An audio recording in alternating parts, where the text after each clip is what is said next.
Bonjour à tous, je suis vraiment ravie de vous retrouver aujourd'hui pour faire avec vous une carte d'anniversaire. Alors, j'ai décidé d'utiliser cette planche de tampons que je trouve très intéressante. Alors, principalement au départ pour les albums, pour imager un petit peu une photo, mais je me suis dit que ça pouvait être aussi sympa pour faire, pour s'en servir pour une carte, et c'est ce que je vais faire avec vous aujourd'hui. Alors j'ai pris un petit peu d'avance au niveau de ces tampons, c'est-à-dire que pour commencer, donc j'ai utilisé des feuilles Bristol, voilà, donc feuilles Bristol Exaconta. J'ai fait mes tamponnages dessus, donc j'ai pas fait tous les tampons, mais j'en ai fait un certain nombre, ceux qui potentiellement m'intéressaient pour cette carte. Alors j'en ai fait un petit peu plus parce que voilà, j'ai voulu faire la page, c'est une page A4 et j'ai voulu la faire en entier. Donc voilà, j'ai fait ces tamponnages là et je les ai fait là-dessus dans un but bien précis. C'est que ensuite cette feuille là je l'ai passée dans mon imprimante et je l'ai scannée, qui fait que après, alors c'est un petit peu plus clair par contre, j'aurais pu après l'imprimer de manière plus foncée, mais ça m'intéresse pas plus que ça. Donc là voilà, je l'ai scanné. Donc ensuite j'ai réimprimé cette même feuille sur du papier Bristol à nouveau. Donc par contre là, si vous faites ce genre de choses avec votre imprimante, n'oubliez pas de sélectionner j'allais dire la qualité du papier. Dans les paramètres un petit peu d'impression, il faut choisir un papier épais parce que sinon, selon le type d'imprimante que vous avez, les rouleaux auront du mal à entraîner et ça peut imprimer correctement comme ça peut ne pas imprimer correctement. Donc le fait de sélectionner le type de papier que vous utilisez, ça vous évite ce genre de problème. Donc voilà, moi j'ai imprimé donc ensuite à partir de ce fichier que j'avais scanné. Donc j'en ai fait deux parce que je sais pas le rendu, donc je me suis dit plutôt que d'en réimprimer en cours de route, je me suis dit autant faire deux tout de suite. Et donc je les ai passés donc dans mon imprimante dans un but bien précis. Donc moi j'ai une imprimante laser et je l'ai mis donc dans l'imprimante parce qu'en fin de compte je veux utiliser du foil. Donc pour utiliser le foil sur un tamponnage, il y a plusieurs manières de procéder. Donc la première manière est la plus courante parce que tout le monde n'a pas une imprimante laser, c'est de faire le tamponnage, de faire avec de la poudre à embosser, donc de faire de l'embossage à chaud avec votre tampon. Donc de manière classique, vous tamponnez avec de l'encre à embosser, vous mettez de la poudre à embosser, vous chauffez et ensuite vous prenez, donc une fois que ça c'est fait, vous prenez le foil que vous mettez sur votre tamponnage qui a été embossé, vous le passez dans la plastifieuse. Mais il y a également une autre manière de procéder, c'est avec des imprimantes laser, étant donné que c'est une encre tonnerre qui est déjà, c'est une encre qui est chauffée pour être incrustée. C'est pas une imprimante jet d'encre, c'est pas le même principe. Et en principe, ça fonctionne également après avec le foil, c'est-à-dire que théoriquement, j'ai juste à prendre l'image que je veux, à mettre le foil dessus, le passer dans la plastifieuse et ensuite le foil sera, se déposera à l'endroit où il y avait l'encre tonnerre qui s'y est mise. Donc voilà, c'est pour ça que j'ai procédé de cette manière-là et donc je vais utiliser les feuilles que j'ai sorties de mon imprimante pour ma carte. Puisque donc il y a eu pas mal de petites préparations, donc j'ai pris un peu d'avance. J'ai pris une base de carte qui fait 17 cm sur 12 cm. Après, je veux rester un petit peu dans les teintes de marron. Donc après, voilà, j'ai pris des chutes de papier. Donc un marron un petit peu de la même couleur là, mais un peu plus foncé. Un marron plus foncé. Et donc là, des marrons beaucoup plus foncés parce que j'ai envie de donner un petit peu une impression de cadre. Mais on va voir ça ensemble. Donc voilà ce que j'ai besoin. Et naturellement, du foil. Alors je ne sais pas lequel je vais utiliser, mais naturellement, du foil pour faire ce genre de choses. Alors là, par contre, le foil que j'ai sorti, parce qu'il y a du foil qui fonctionne avec la chaleur, d'autres pas. Alors là, pour ne pas me tromper, en fin de compte, j'ai pris que le foil de chez Alina Craft que j'avais pris pour utiliser avec le stylo foil. Donc celui-ci, je suis sûre qu'il fonctionne avec la chaleur. Alors, pour commencer, donc là, dans ces petites feuilles de papier, dans ces chutes de papier, j'ai décidé de faire des cadres. Alors, pour ça, j'ai pris des die carrés. Donc ça, ce sont... Je crois qu'ils viennent de chez Action, mais ça fait longtemps. Je crois, je suis même pas sûre. Je sais pas, je vous dirais peut-être des bêtises. Je pense que c'en est qui venait de chez Action, mais je ne suis pas sûre. Et donc, je vais prendre pas la taille la plus petite, mais les deux tailles intermédiaires. Et je vais faire comme des cadres avec ces die-là. Et donc maintenant, je vais pouvoir faire mes découpes dans mes chutes de papier.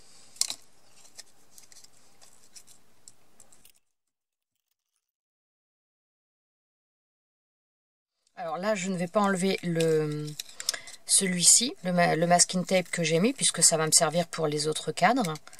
Alors, voilà, ça me donne un cadre comme ça. Ouais, là, il est sur l'endroit, parce que je vous l'ai montré sur l'envers.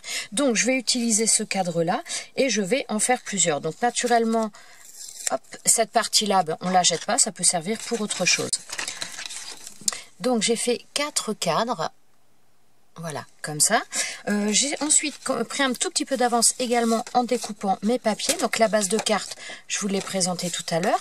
Donc j'ai coupé un premier papier qui fait 16,3 cm par 11,5 cm. Ensuite, donc j'ai découpé l'autre papier à 15,5 cm sur 11 cm. Donc maintenant, je vais prendre les feuilles que j'ai sorties donc avec l'imprimante et je vais me servir du plus petit carré. Comme ça va s'imbriquer parfaitement à l'intérieur de celui-ci. Donc je vais prendre le plus petit et je vais choisir ceux que je veux utiliser et je vais les découper dans la machine. Donc voilà les 4 que j'ai choisis pour mettre sur la carte. Alors j'ai décidé d'utiliser du foil marron, voilà, et je vais également utiliser du foil doré comme ça. Donc là j'ai pris un morceau de foil marron, donc je recouvre le mot. Ensuite donc je le mets dans un papier, dans une feuille imprimante et je le passe dans la machine que j'ai mis à chauffer au préalable.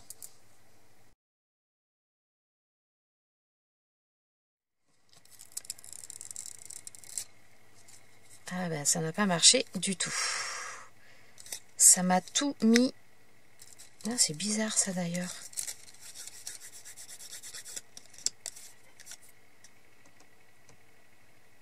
Alors, là, petit incident, je vous montre. Donc là, j'ai fait avec le foil marron, donc de chez Alina Craft.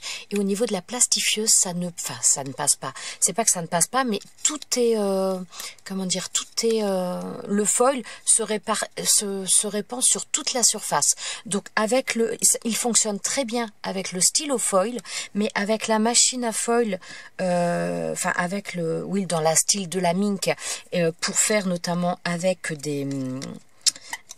des impressions faites à la machine laser, ça ne fonctionne pas. Donc voilà, alors je vais refaire la même chose, mais donc je vais prendre d'autres foils.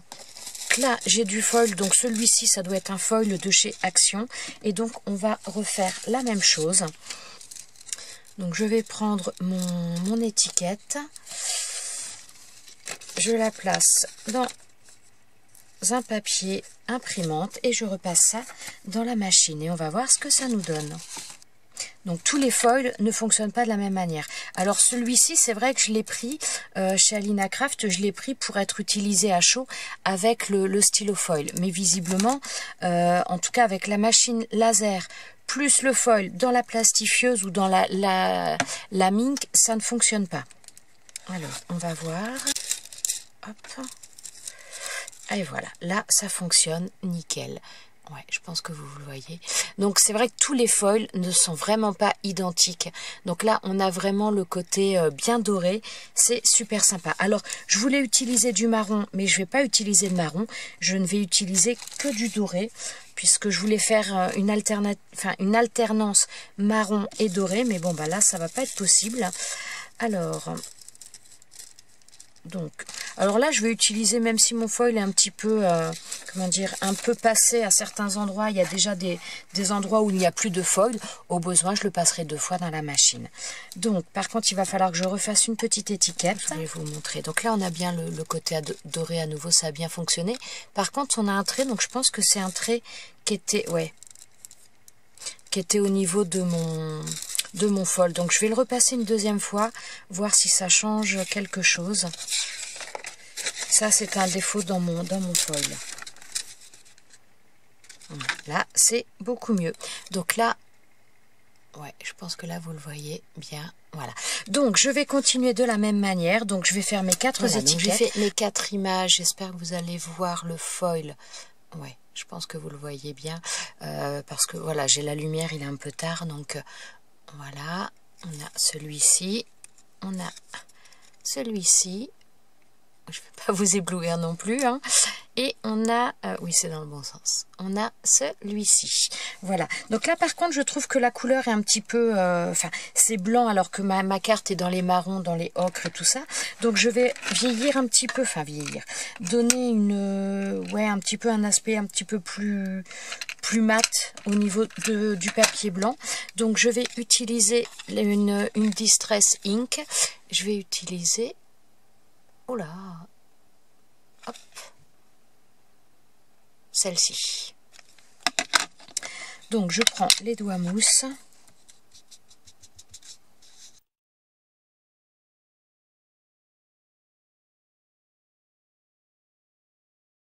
C'est vraiment léger, mais bon, ça casse un petit peu ce côté trop blanc.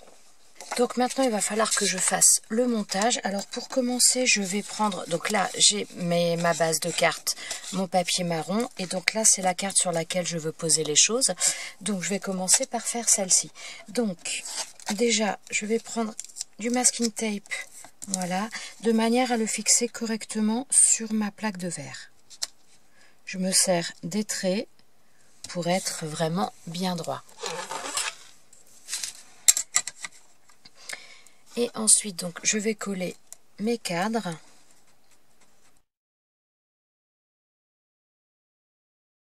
Alors, pour les coller, tout simplement un petit peu de colle.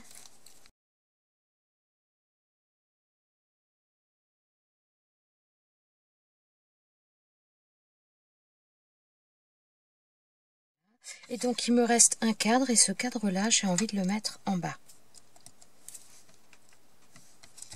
Voilà, et donc maintenant je vais tout simplement venir coller mes petites étiquettes là à l'intérieur. Voilà ce que ça nous donne. Donc maintenant je vais venir coller ça là-dessus. Alors pour coller ça, je vais utiliser de la colle encore. Voilà, et donc maintenant je vais coller ça sur ma base de carte.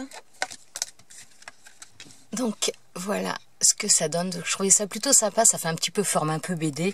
Donc là le tamponnage est low, donc bon voilà. What, donc quoi, et OMG, donc oh my god, donc oh mon dieu. Et donc là, et maintenant je veux mettre le petit message. Donc je veux mettre une découpe de joyeux anniversaire. Donc pour ça je vais rester dans le doré.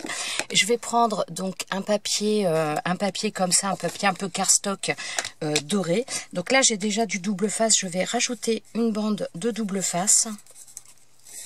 Donc moi pour faire ce genre de choses j'utilise toujours du double face assez large, donc que je trouve en enfin souvent celui-ci je l'achète d'ailleurs chez Nose, on peut en trouver en magasin de bricolage également. Alina Craft en fait également du double face en feuille A4 qui est excellent. Donc voilà, il y a pas mal d'endroits où on peut se fournir en fonction de ce que l'on veut. Donc maintenant je vais prendre ce die là, donc la die joyeux anniversaire, et je vais faire ma découpe. Et donc maintenant, il ne me reste plus qu'à coller cette découpe. Et donc, voilà ce que donne cette petite carte. Donc, petite carte toute simple. Et je trouvais ça plutôt sympa d'utiliser ces tamponnages-là pour faire une carte d'anniversaire. Donc voilà, j'espère que cette petite vidéo vous aura plu, qu'elle vous aura peut-être donné des idées également. Je vous souhaite à tous une très très bonne journée et je vous dis à bientôt pour une prochaine vidéo. Ciao ciao!